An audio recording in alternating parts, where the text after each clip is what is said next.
మా మీద కూడా మస్తు ఒత్తిడి తెచ్చారు.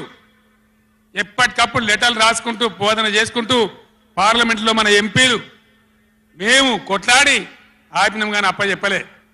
ఇలా వీళ్ళు అప్పచెప్పిండ్రు. మొన్న మన ఎంపీలు పోయినరు. నామా నాగేశ్వరరావు గారు, రంజిత్ రెడ్డి గారు, కేశవరావు గారు అందరు పోయినరు. చివరి మాట చెప్తున్నాను నేను. పోయా మంత్రిని కలిసి ఏమయ్యా గట్టెట్లు ఇచ్చినావు, నువ్వు ఎట్లా తీసుకుంటావు, నువ్వు కేఆర్ఎంబి నాగార్జున సాగర్ మా చేతులున్న ప్రాజెక్ట్ నువ్వు ఎట్లా తీసుకున్నావు అని అడిగితే మీ గవర్నమెంట్ వచ్చింది ఒప్పుకొని పోయిందండి, మరి మీరు బీఆర్ఎస్ వచ్చి ఇట్లా అంటున్నారు వాడు మాట్లాడి ఉన్నది ఉన్నట్టు కుండబద్దలు కొట్టిండు.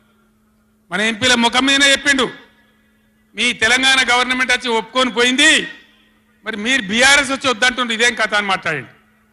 అందుకే నేను చెప్తున్నా, ముఖ్యమంత్రి కానీ, ఇరిగేషన్ మంత్రి కానీ, రాష్ట్ర మంత్రివర్గం కానీ ఇప్పటికైనా పిచ్చి పనులు, పిచ్చి ఆలోచనలు బంద్ చేసి వెంటనే అసెంబ్లీ బడ్జెట్ సమావేశాలు ముగించి మొత్తం అఖిలపక్షం తీసుకొని ఢిల్లీకి పోవాలి, మాట్లాడాలి, బ్రిజేష్ ట్రిబ్యునల్ టైం ఫ్రేమ్ పెట్టమనాలి.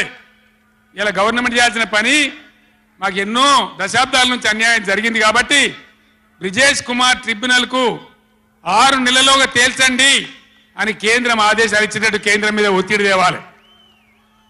గా పని చేయాలి కానీ గొంగడి నాది కాదు, చెప్పులు నాది కాదు అన్నట్టు, నాకేం జిమ్మదారు లేదన్నట్టు, అధికారానికి అయితే వచ్చినాం మళ్ళీ చూసుకుందాం 5 ఏళ్ళు అన్నట్టుగా అన్నట్టు వ్యవహారం చేస్తే ఊరుకోరు, గర్జిస్తారు, నిలదీస్తారు, ఎక్కడికక్కడ ప్రజలు నిలబెడతారు.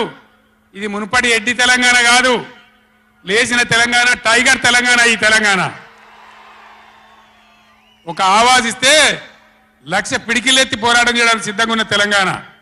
కొట్లాడదాం కదా, పోరాటం చేద్దామా? జై తెలంగాణ, జై తెలంగాణ.